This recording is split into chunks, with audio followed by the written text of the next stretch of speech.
For your time, sir. You've been saying that the state's case is weak in this matter, and you've been brought here for nothing. How do you feel now? You're almost there.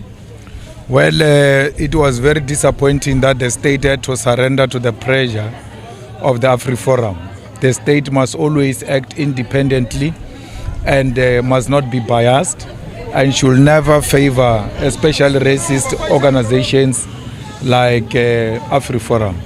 So we're disappointed that an institution that has got a constitutional obligation to act independently and without being intimidated found itself reduced into insignificant institution in this court, where they've got no case against us, to a point where accused number 2 did not see a need to take a stand because he has not been implicated by any of the witnesses or evidence before this court.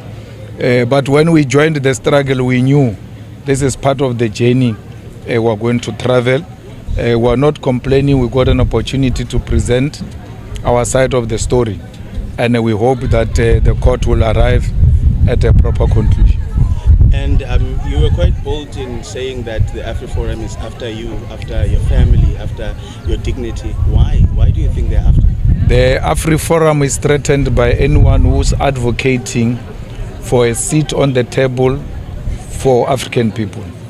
Once you advocate the struggle for Africans to be equal to the white man, you become the enemy of AfriForum, whose interest is to defend and protect white privilege. And that's why at every turn, when they get an opportunity to discredit the leadership of the EFF, they do so even when they've got no evidence. So the court should have known them for who they are and refused to prosecute, and they've got a right to privately prosecute us, which then becomes a cost on both sides. We have had to waste a lot of money coming here for the lawyers.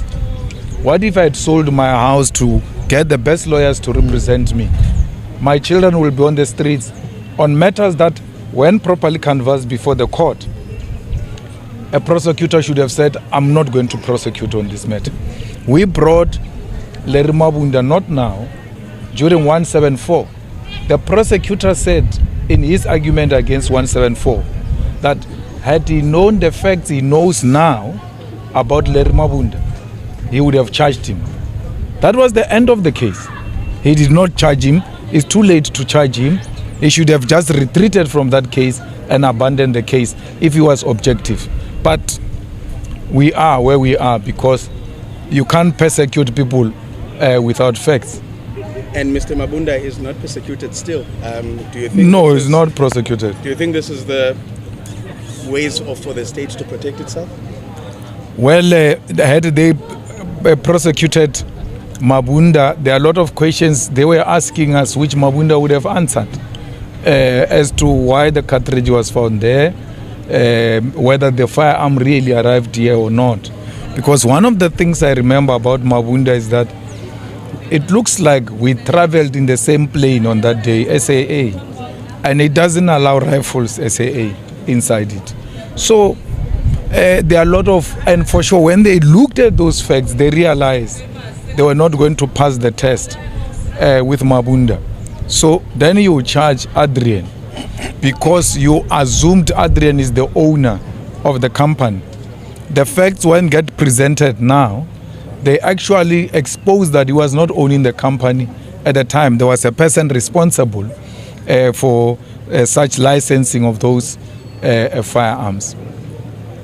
In an extremely embarrassing manner, you see the prosecutor trying to place Adrian, the white man, into the scene of crime, and he dismally fails because off camera, as we enter into the camera, it's me and Larry Mabunda following me. When I'm busy there, Larry Mabunda is coming more closer. When I'm about to now turn back and hand over the firearm to him, the white man comes. And he says no. At that point, the white man overtook Larry. I said to him, you are the one who brought the video. play and stop where the white man is appearing. He couldn't. He couldn't place the white man at the scene of crime. So it was so embarrassing to have such a video with yourself for 6 years. You still want to look at it for 30 minutes before the court, a demonstration of unpreparedness of this prosecutor. Thank you. Just another reaction, not just based on this week, Yes. but overall, what seemingly seems to be maybe things that were overlooked by, in the statements or in the evidence. Like in September, some of the testimony that was given by Colonel Swartboy and another SAPS member who's part of the forensic team. What's your reaction to it? What happened here is an act of racism. So when AfriForum picked up an opportunity to persecute me, they made sure the matter is in a white prosecutor. The prosecutor was white. When they could not pass through with the white prosecutor, then they went to a colored, but maintained a white magistrate. Because if you get any minorities on his case, there is no way they are going to leave him alone. They will pursue him. And that's what transpired. The investigating officer Swartboy, colored, Governor, Indian. There were so many minorities on my case with a hope that these minorities will pin him down, inspired purely by hatred and racism. That's why I said to the magistrate, they thought if they get a white judge, because they were judge hopping, they will find a racist judge who will not have mercy for this guy. So the whole thing just failed. Why would an honest prosecutor not tell the magistrate that there were 5 police officers who were looking after this guy on that day? 5 of them. They go and collect statements from them, keep them secret, and not bring them to the attention of the magistrate. When in cross-examination, defense brings them to the attention of the magistrate and 174 application, the magistrate said, no, this issue of SAPS being there, I don't have much to say about it except that maybe the state at some point will have something to say. She got shocked by cross-examination that SAPS was there. They bring SAPS statements today. I don't know why they did that. They bring SAPS statement. They don't bring SAPS officers.